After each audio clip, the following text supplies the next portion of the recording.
देख रहे हैं कॉर्पोरेट कनेक्शन और आज हमारे साथ है ब्लू स्टार के मैनेजमेंट। कंपनी एसी मैन्युफैक्चरिंग में एक जाना पहचाना नाम है। गर्मी में इजाफे के साथ साथ अक्टूबर हीट से एसी की मजबूत डिमांड रही है। इससे कंपनी को कितना बूस्ट मिला है, साथ ही फेस्टिवल ग्रोथ को लेकर क्या आउटलुक है और मार्केट शेयर बढ़ाने की कंपनी की क्या रणनीति है, इन तमाम मुद्दों पर चर्चा करने के लिए हमारे साथ हैं ब्लू स्टार के एमडी बी त्यागराजन। शुक्रिया सर, आपने वक्त निकाला। सबसे पहले मेरा सवाल यही होगा कि त्योहारी सीजन का आगाज हो चुका है, ऐसे में पिछले साल की दूसरी तिमाही की तुलना में किस तरह की बिक्री इस बार आप लोग उम्मीद कर रहे हैं, और साथ ही ये भी बताएं कि डिमांड को लेकर किस तरह का ट्रेंड है। As far as room air conditioners are concerned, last year festival season was a remarkable one. It grew more than 20% last year. And when we are saying this year growth, I am again anticipating around 20% growth.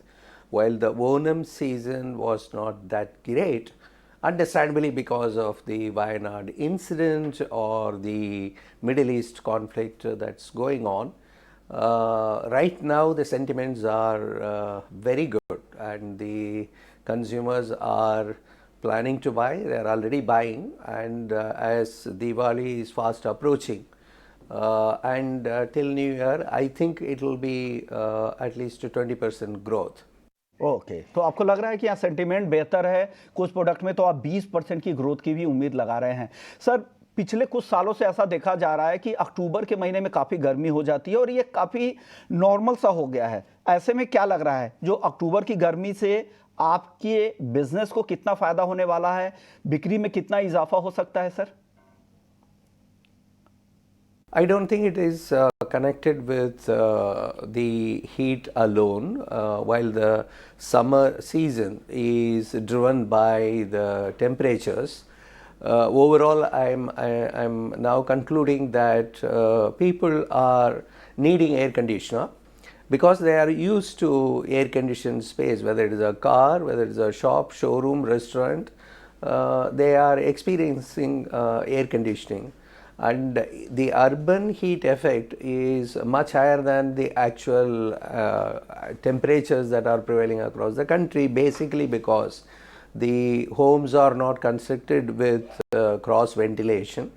You need privacy, and in the process you need to cool the room with air conditioners. आपने, क्योंकि जो urban जिस तरह से development हो रहे हैं वहाँ पर तो गर्मी और भी ज़्यादा, तापमान काफ़ी ज़्यादा है, उसका फ़ायदा यहाँ पर एयर कंडीशनिंग सेगमेंट को देखने को मिल रहा है। सर, अब आपसे मेरा सवाल ये होगा कि CII consumer electronics and durable sector vision 2030 की रिपोर्ट में कहा गया है कि दशक के दौरान ड्यूरेबल गुड्स इंडस्ट्री में 10% से 15% की ग्रोथ दर बनाए रखने का अनुमान है। तो अब मेरा सवाल ये है कि कुल मिलाकर इंडस्ट्री को इसका क्या फायदा होगा, और इस फायदे को देखते हुए, इस ग्रोथ को देखते हुए आप लोगों की तैयारी क्या है सर? पहले आंसर है, the sustained growth means domestic manufacturing ecosystem शुरू किया है, वो बहुत एक्सपेंड करना है। PLI scheme, wherever it is applicable otherwise. Second important thing is to grow sustainably because air conditioners,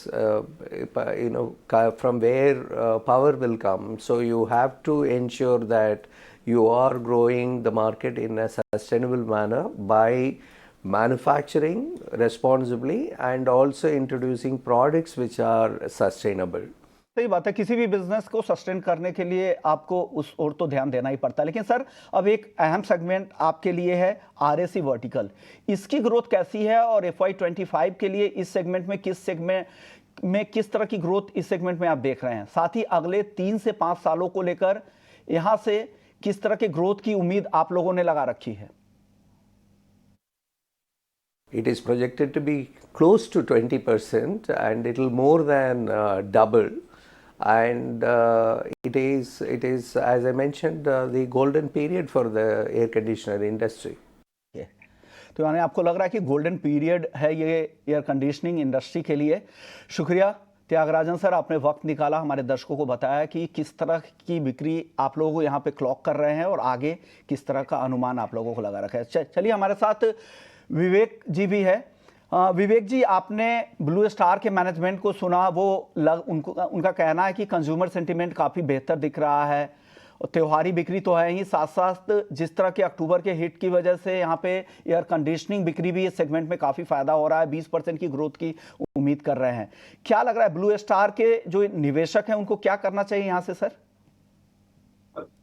विश्व मोहन, मुझे लगता है कि आप अगर वोल्टास जो इसका मेन कॉम्पिटिटर आप समझ लीजिए, अगर उसको देखते हो तो इस स्टॉक ने अभी तक अंडर परफॉर्म किया है और स्कोप है कि आगे चल के डेफिनेटली स्कोप है।